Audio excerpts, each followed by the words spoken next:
Now we are the masters of our fate. That the task which has been set us is not above our strength. That its pangs and toils are not beyond our endurance. As long as we have faith in our cause and an unconquerable willpower, salvation will not be denied us.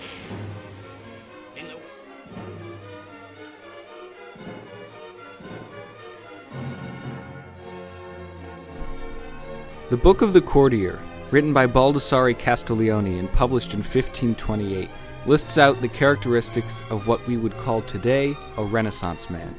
In Castiglione's view, the following constitute the key adjectives to describe such a man: athletic and physically capable, articulate, can read and write well about a number of topics, intelligent, well-read on a variety of topics and can use knowledge to inform problem solving, artistic, particularly in painting, humble, particularly about his natural gifts, and gentlemanly, loves a woman's mind, not just her beauty.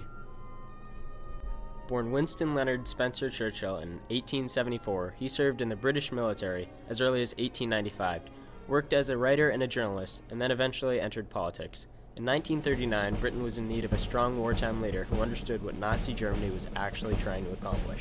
Sir Churchill was asked to take over as Prime Minister.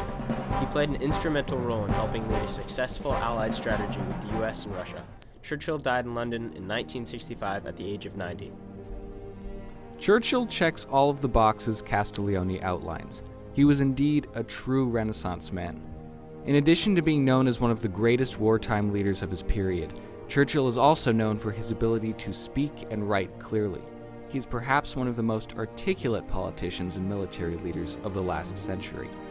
He gave numerous speeches and also wrote profusely. In one of his addresses to the House of Commons, he predicted the imminent Battle of Britain. One cannot write as well as Churchill if one is not inherently intelligent and infinitely knowledgeable, two other traits that Castiglione sees as necessary for a Renaissance man. Again, his public speaking underscores his intelligence. Here's an excerpt from one of his most famous speeches, made to the House of Commons on June 4th, 1940. We shall go on to the end. We shall fight in France. We shall fight on the seas and oceans. We shall fight with growing confidence and growing strength in the air. We shall defend our island, whatever the cost may be. We shall fight on the beaches. We shall fight on the landing grounds. We shall fight in the fields and in the streets. We shall fight in the hills. We shall never surrender. Winner of the Nobel Prize of Literature, Churchill was conscious of abiding unity of poetry, painting, and sculpture. Churchill was an extraordinary and prolific painter, creating more than 500 works over his lifetime, painting in both watercolors and oils. Here we see some of his best-known paintings, including The Goldfish Pool at Chartwell and A Storm over Cannes. Castiglione would have loved Churchill's multidimensional skill set. Castiglione also emphasizes the importance of being a strong athlete. While Churchill wasn't exactly a star athlete, he definitely had at least some physical prowess as demonstrated in three ways.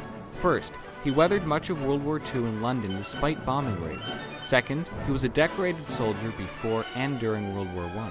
Third, when he was reporting on the Boer War, he was taken prisoner by the Boers. He managed to escape and traveled 300 miles through jungle and forest until he arrived in Mozambique. Castiglione would have approved. Castiglione also reminds us that a true Renaissance man loves women for their intellect, not just their beauty. Churchill adored his wife, Clementine. After the war, he conceded that she had made my life and any work I have done possible. Finally, Castiglione reminds us that humility is a key characteristic of a Renaissance man. There are many examples of Churchill's humility.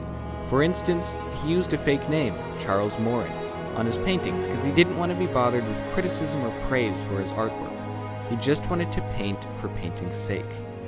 Winston Churchill epitomized the true meaning of a Renaissance man, utilizing his incredible intellect physically, artistically, humbly, gentlemanly, and most of all, intelligently.